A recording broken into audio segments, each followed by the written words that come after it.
Commander Replay. Shalai, Voice of Plenty, wants to hear you scream. Can this green-white Reanimator Angel deck out Graveyard, Atraxa, Seizan, and Muldrotha? Find out next on Commander Replay.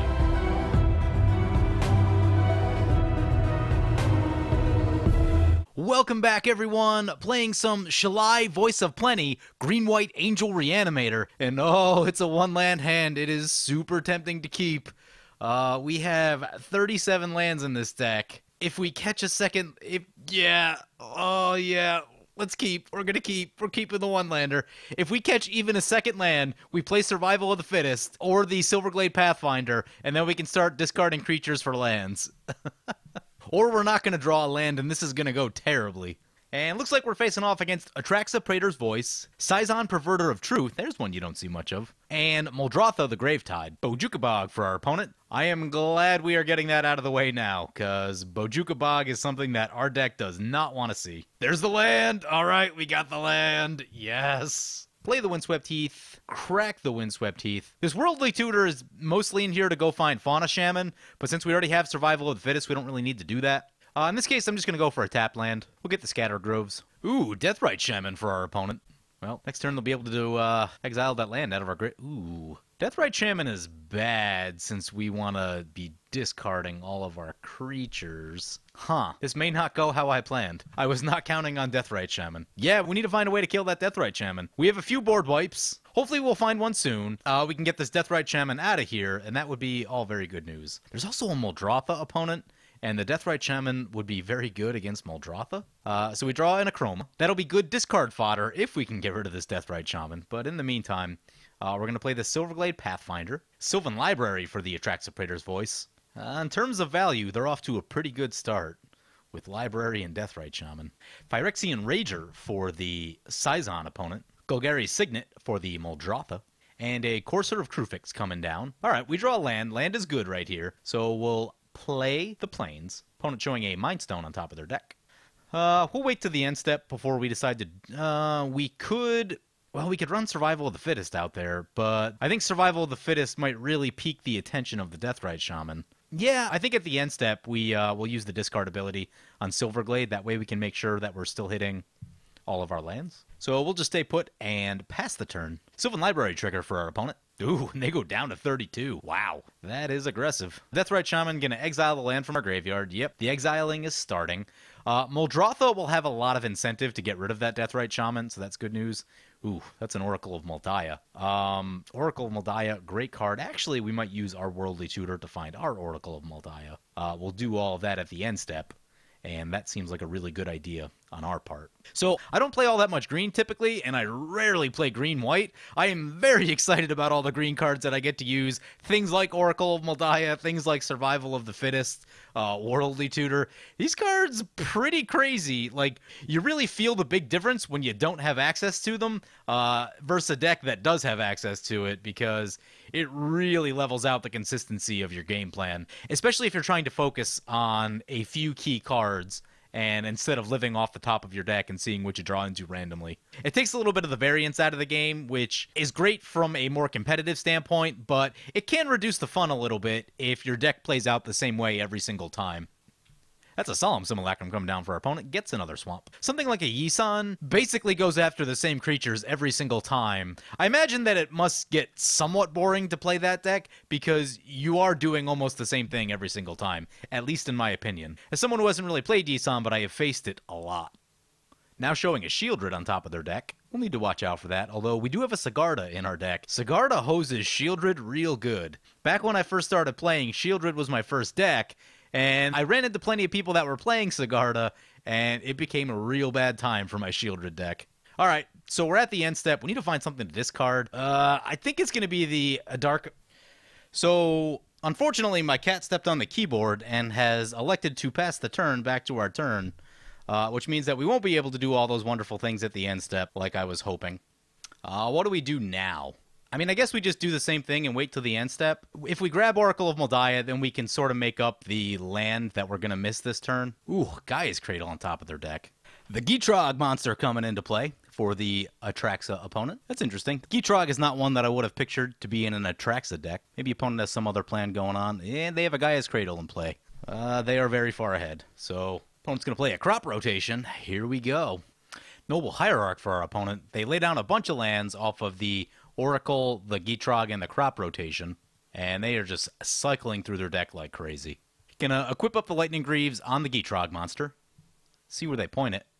Gonna send it at the Muldrotha opponent. That's good. At least they're not sending it at us. So Muldrotha takes it, goes down to 33.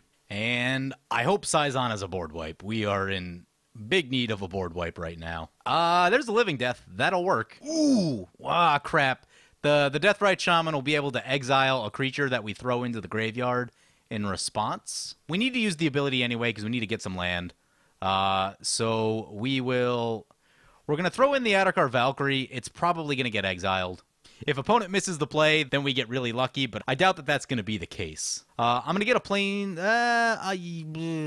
So if we can get planes to start working our way toward Emeria, or we can get forest to save our planes for Emeria Shepherd. Right here, I think we get a planes, just to make sure we have plenty of white mana. There are some triple white costs in our deck. Please let this come back. Nice! Opponent didn't exile our Valkyrie. Sweet!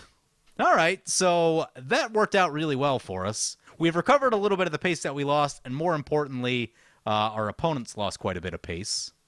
There's an acidic slime. Please go after the Gaia's Cradle, or the Sylvan Library. Either one is fine. Goes after the library. That is very respectable.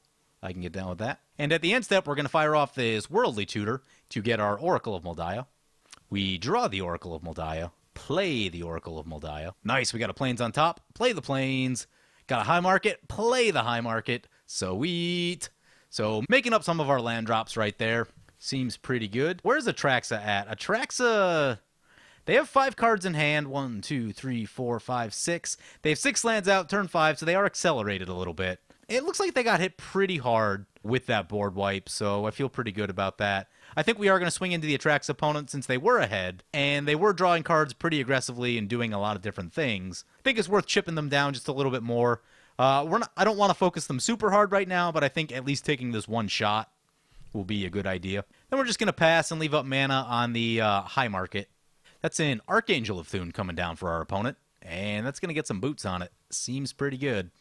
Decides to swing into the Seizan opponent. We'll gain them some life back, which is a little bit annoying. Basically erases the attack that we just sent into them. Seizan Perverter of Truth coming into play. At the beginning of each player's upkeep, that player loses 2 life and draws 2 cards. Sounds good. Ooh, that's a Waste Knot. We may need to shoot that Waste Knot down. That card always causes problems. Anyway, with Seizan, we're going to get to draw a bunch, which is also going to be really good having this Oracle of Moldiah down. We'll get at least 1 non-land out of the deal since we have a Bruna on top of our deck. Phyrexian Metamorph coming down. Let's see what it copies. The Valkyrie's a great choice. The Oracle's a great choice. Decides to go with the Oracle. Yep. Can't fault them for that. And looks like they hit 2 lands off the top, showing a 3rd land that they cannot play currently. Opponent cracks a fetch.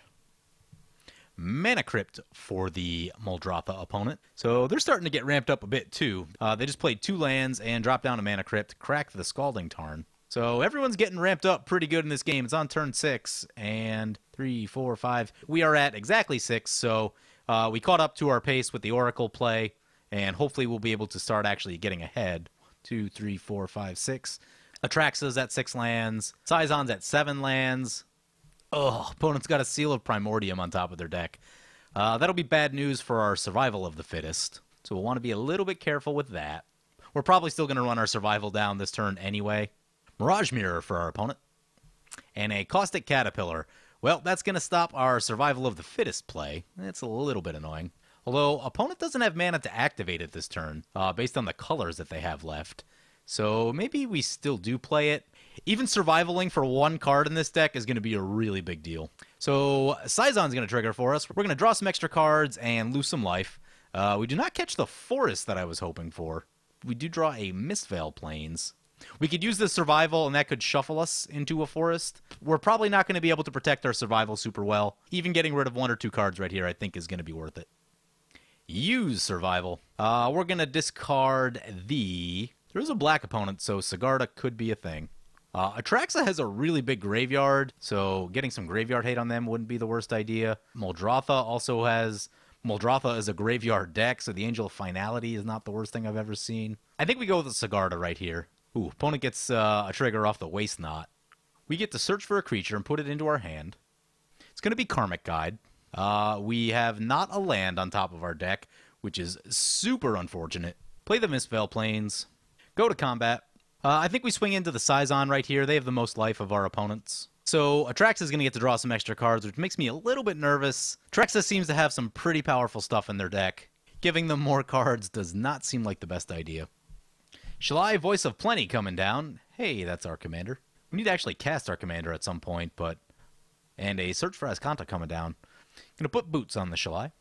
Archangel of Thune has Hexproof, and Shalai has Shroud, so spot removal not going to do a ton against the Atraxa opponent at this exact second.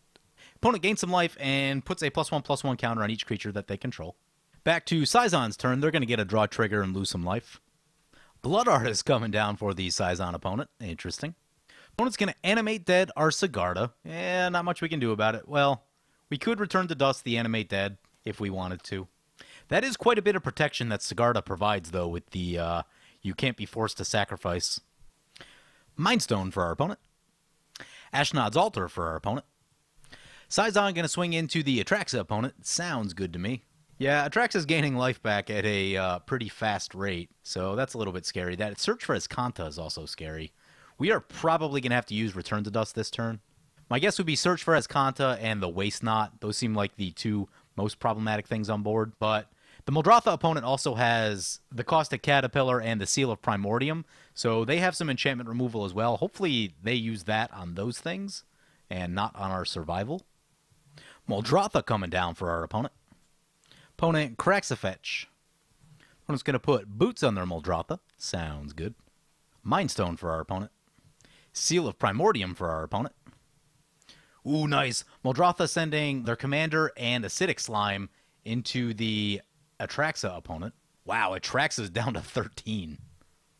And more importantly, we untap with our Survival of the Fittest. We get another Seizan trigger, so we're going to get to draw again. And finally catching some lands. Ooh, the Homeward Path can get our Sigarda back. Nice. Play Homeward Path, play Arid Mesa, crack the Arid Mesa. Right here, we'll get a Savannah. Interesting choices right here. At any moment, we can tap the Homeward Path to get our creature back, which I like. We will wait for a time in which that is most opportune for us. I think we should definitely blow up the... Oh, we can get rid of opponent's Oracle of Moldiah. Doesn't seem like the worst idea. Actually, I think the Waste Knot and the Search for Azcanta are probably the two biggest targets right now. No real plans for this Mistveil Plains at this... Oh, we don't have enough white permanents for the Mistveil Plains currently. So Search for Azcanta and Waste Knot are exiled. I don't really want to attack into the Muldrotha because I don't want to give them a reason to shoot our stuff with the artifact and enchantment removal. I think we'll just play it cool right here and chill for a second. Since we can't attack into the Atraxa, which everyone else seems to be the game plan of everyone else. Although I suppose we could have taken back our Sigarda and then attacked into the Seizan, but we'll just let things lie for now. Unfortunately, we're not able to F6 at any point, so we just need to keep holding priority because of our Angel and the High Market ability. Opponent going to swing at the Muldrotha, and Muldrotha is going to Seal of Primordium on their Lightning Greaves. So that's working out really nicely. They're using the removal against each other, which is great for us. This is actually going to be a pretty big hit for the Muldrotha opponent. They're going to take 9 right here. And Atraxa goes up to 16, which, I mean, is a lot better than their life total was a second ago. So a lot of damage flying around the board right now. Life totals are really low in this game, considering it's only turn 7, and there was a board wipe. Ooh, oh. Turn off all auto yields. Opponent's going to exile all artifacts. Do we care about that? Wow. This might be a first for me. I have 0 artifacts in play. I don't know that I've ever played a game of Commander without having a ton of artifacts lying around. So that's going to get the Muldrotha really bad. Muldrotha missed a ton of land drops. Ooh, it's also going to get rid of the... Nice. It's going to get rid of the Oracle of Moldiah, which is probably one of the best synergies they have. Actually, no, I think they can still only play 1 land from their graveyard. All right, there's a whole bunch of things going on. Sigarda gets sacrificed. Bojuka gets strip mined. Opponent's going to crack a Mind Stone. There's a Blood Artist trigger pointed at us. Oh, man, we could have... Let's see. We could have used the Valkyrie. Oh, no, because we can't respond to the sacrifice that they did. Yeah, okay. We wouldn't have been able to respond to the sacrifice with the Valkyrie. So, all artifacts getting exiled. Boom. Wow. Muldrotha has 4 lands, and it's turn 7. So they were relying really heavily on their artifact mana. So they just took a really big hit. Opponent's going to Victim of Night on what? On the Shalai. Okay. Oh, come on. Bring back the priority. Oh, crap. Oh, I missed the angel trigger again. Crap. Oh, I'm so bad. I'm so bad with that Archer Valkyrie. Ugh. Totally could have stole that Shalai. Seizan going to swing at the Atraxa, also sending a zombie. Atraxa goes all the way down to 7. Atraxa's tapped out, and we actually have lethal on board for the Atraxa. Charcoal Diamond for our opponent. It may not matter that we missed the Shalai, since it looks like the Atraxa is going to be out of the game real soon. And the Atraxa scooped it up. Yeah, I mean, they were probably going to get killed by one of us on the next turn. Should they have stuck it out? Yeah, probably, but they were in a real bad position. There's a Sangromancer. Sangromancer makes things... If anyone plays a board wipe, then the Seizan opponent's going to gain a whole lot of life out of that. Seizan trigger for the Muldrotha, and Muldrotha is going to need to find some flying defense, because we can just fly over everything that they've got going on right now, and they are at a very low 11 life. Chromatic Lantern for the Muldrotha opponent, trying to get their artifact ramp going. Casts in Azusa, plays a land. Oh, that's a Bajuka Bog. See who they pointed at? Don't be us, don't be us, don't be us. Ah, I pointed at us. We're going to lose our Sigarda. So we're only losing 1 valuable creature, which it could be worse. It could be so much worse than that. And this is where Azusa gets a little bit awkward, is that this late in the game, you probably have all the lands out of your hand, which is actually why I tend to prefer Oracle over Azusa in many situations. Certain style decks, you'll want both. For a deck like the one we're playing, I really like what Oracle does, just a little bit more than what Azusa does, though they are both great cards. Anyway, we're at the end step, and it's time to start going crazy with the survival of the fittest. So we will activate the survival, discarding the Acroma. Ooh. We're going to have to be careful with this because the Sangromancer is going to gain our opponent some life. We'll get an Ameria Shepherd into our hand. Ooh, we've got a forest on top of our deck. Do we shuffle? I think we go a little bit further on the survival. Discard the Ameria Shepherd. 3 more life for our opponent. Avacyn seems good. Yeah, let's get the Avacyn. Burgeoning on top of our deck. Survival one more time. Discard the Avacyn. And we'll get a Lyra Dawnbringer. That +1/+1 might be relevant right now. Let the turn come back. Seizan, we're going to get to draw some extra cards. We find a forest. Really wanted a plains. Really wanted a plains. Could potentially draw with Rishkar's Expertise. Ooh. We can draw with Rishkar's Expertise. Cast the Karmic Guide. Yeah, I like that. All right. So first things first, let us Survival of the Fittest and see if we can get into it that way. So discard the Lyra Dawnbringer. Another Sangromancer trigger. Opponent's back up to 32. Sangromancer is a really good card. I've been starting to play with that a little bit more, and there's just so many ways that it can gain you life in a game of Commander, which is really important in black because you're usually spending all of your life to draw cards and do other things. We'll get a Dawnbreak Reclaimer just in case. Ah, yes, there's the white mana that we were looking for. That'll get us a Plains.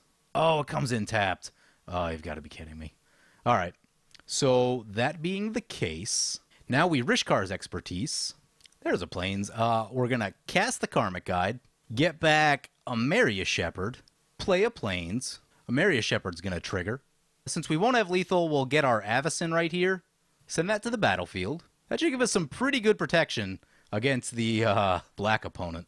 Then we'll go to combat. We're going to swing into Muldrotha. There's a Wrath of God we've been waiting for all game. There's been a big need for a board wipe, and it's taken us this long to find one. So we're going to discard the hand size, and that is actually just fine, because we're playing a Reanimator deck, so we can discard the hand size all day. Just that opponent's going to gain a ton of life with this Sangromancer. But they only have 2 cards in hand. They will get to draw a little bit with the Seizan. It's not like they have millions of cards available to them. I guess we discard the Angel of Finality. We have the Garruk, so I don't think we need Greater Good right here. Also, we can get it back with the Ameria Shepherd if we want to. We just got to fade like a Living Death or some sort of like Sacrifice board wipe or a Toxic Deluge, and we're in very good shape. Seizan all the way back to 39. We should avoid trying to discard anymore because it's going to take us a while to kill them. Chains of Mephistopheles. Oh boy. If a player would draw a card except for the first one on their draw step each turn, that player discards a card instead. The player that discards this way draws a card. If the player discards I don't know what the don't draw additional cards, I think is what it says. Oh, it's one of the most confusing cards. Ooh, a Psychosis Crawler. Oh, hey, that seems like a combo with Seizan, so I'm actually going to need to read this thing again. Except for the first one they draw each turn, that player discards a card instead. If the player discards a card this way, they draw a card. If the player doesn't discard a card this way, they put the top card of their library into the graveyard. So I think we're going to end up doing some discarding with the Seizan. We'll get to see what happens one time against the Muldrotha opponent right here. So, nice. So, opponent sacrifices their Caustic Caterpillar to get rid of this Chains of Mephistopheles, because that seems like it probably does something pretty crazy. Opponent gains more life off this Sangromancer. Sangromancer, very good magic card. Highly underrated. You don't see it nearly as much as you should. I think I've been starting to see it a lot more because it was in the Vampire deck. It was in the Edgar Markov deck that came out last year in the Commander set.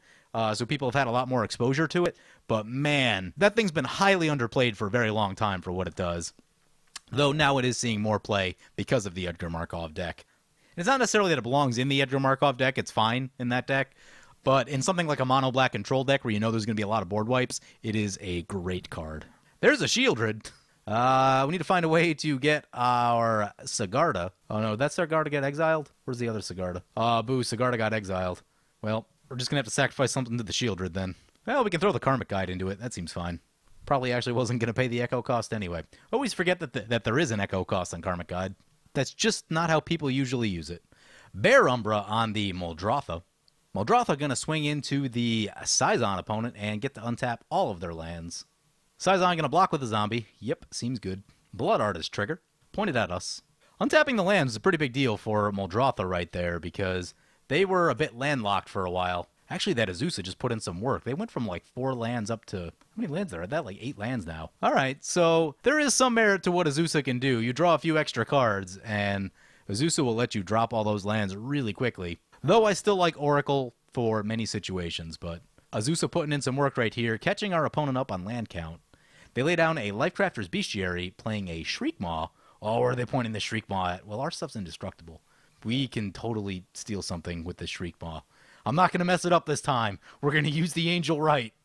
Nope, opponent just targets our Avacyn with it.